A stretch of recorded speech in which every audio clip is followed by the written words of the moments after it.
Imagine renting a desk, not building rockets, not inventing software, not curing disease, just renting a desk. Now imagine that desk being valued at more than many Fortune 500 companies. That's not a metaphor. In 2019, WeWork was valued at $47 billion. For years later, it filed for bankruptcy. How does a company that rents office space become one of the most valuable startups in the world and then collapse under its own weight? This is the story of WeWork and how hype, cheap money, and one very unusual founder built a giant that couldn't stand on its own. The simple idea that felt revolutionary. On paper, WeWork was simple. Lease office space long-term. Divide it into smaller offices and desks. Rent them short-term to freelancers, startups, and companies. In real estate, this wasn't new. Executive office suites had existed for decades. But timing is everything. In the early 2010s, work was changing. Startups were exploding. Freelancers were rising. Remote work was beginning to normalize. Traditional office leases felt rigid and outdated. WeWork positioned itself as the flexible future, not an office, a community, and that distinction mattered. The founder who sold the dream. At the center of the story was Adam Neumann. Tall, charismatic, relentlessly confident. He didn't talk like a landlord. He talked like a tech visionary. WeWork wasn't a real estate company, he said. It was a technology platform, a global movement, a company elevating the world's consciousness. And in Silicon Valley, language changes everything. Because tech companies get tech valuations. Real estate companies don't. By framing WeWork as a tech company, Neumann unlocked access to tech-level capital and tech-level expectations. But here was the quiet problem. You can call a dog a cat. It still barks. WeWork was still signing leases, still managing buildings, still exposed to the basic economics of real estate, no matter how inspirational the pitch sounded. SoftBank pours gasoline on the fire. WeWork's growth was already fast. Then SoftBank entered. In 2017, SoftBank's Vision Fund, led by Masayoshi Son, invested billions. Growth became the only metric that mattered. New cities, new buildings, new product lines. We live, we grow. Global expansion at startup speed. Profitability? Optional. The strategy was clear. Get massive first.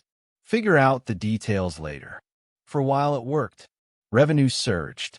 Locations multiplied. The valuation climbed. $10 billion. $20 billion. $47 billion. The higher it went, the harder it became to question. The structural problem no one wanted to see.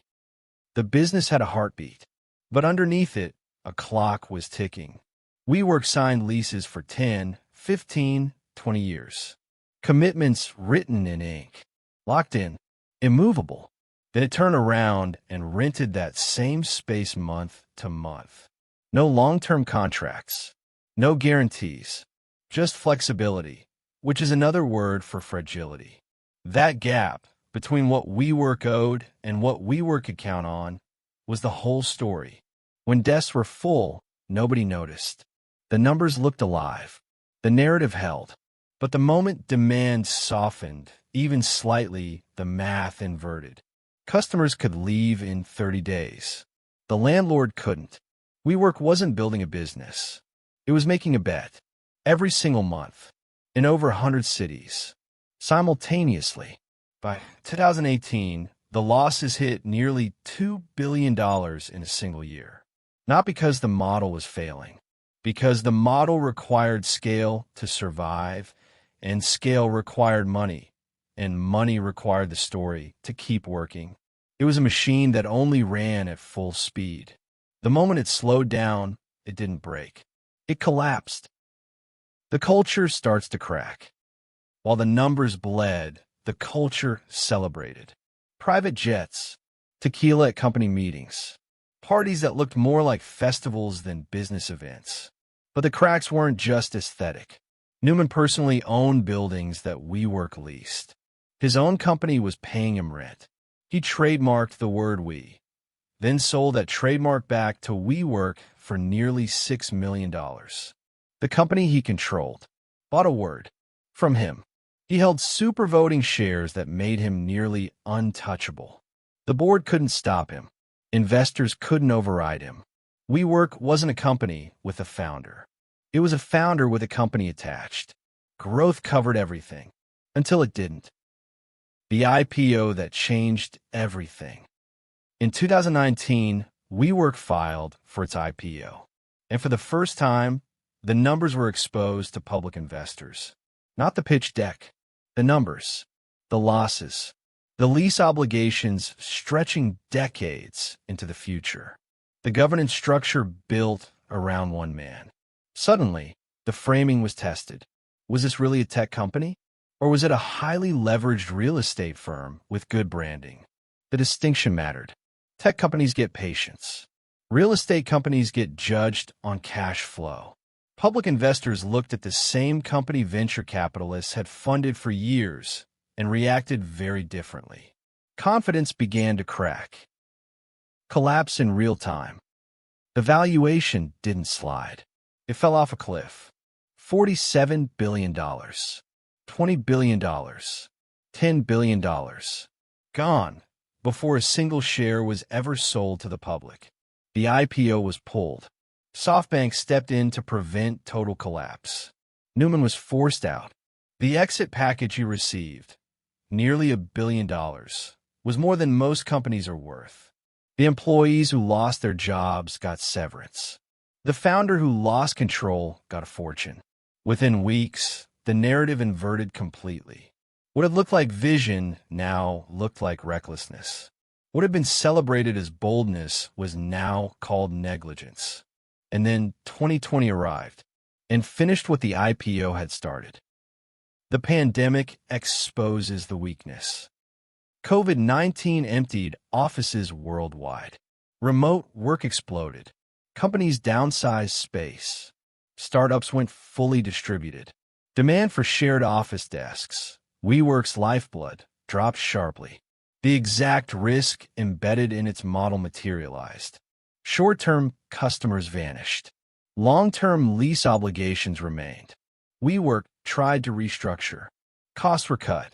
Leadership changed. Debt piled up. But the era of easy money was over. In November 2023, WeWork filed for Chapter 11 bankruptcy protection in the United States. The $47 billion company was worth a fraction of its peak.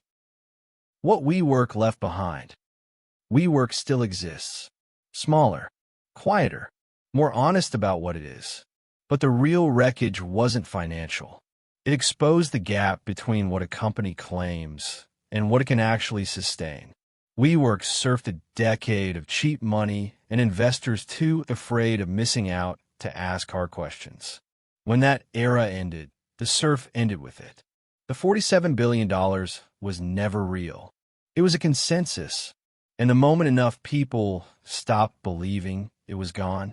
If you want more stories about companies that rose fast and collided with reality, subscribe.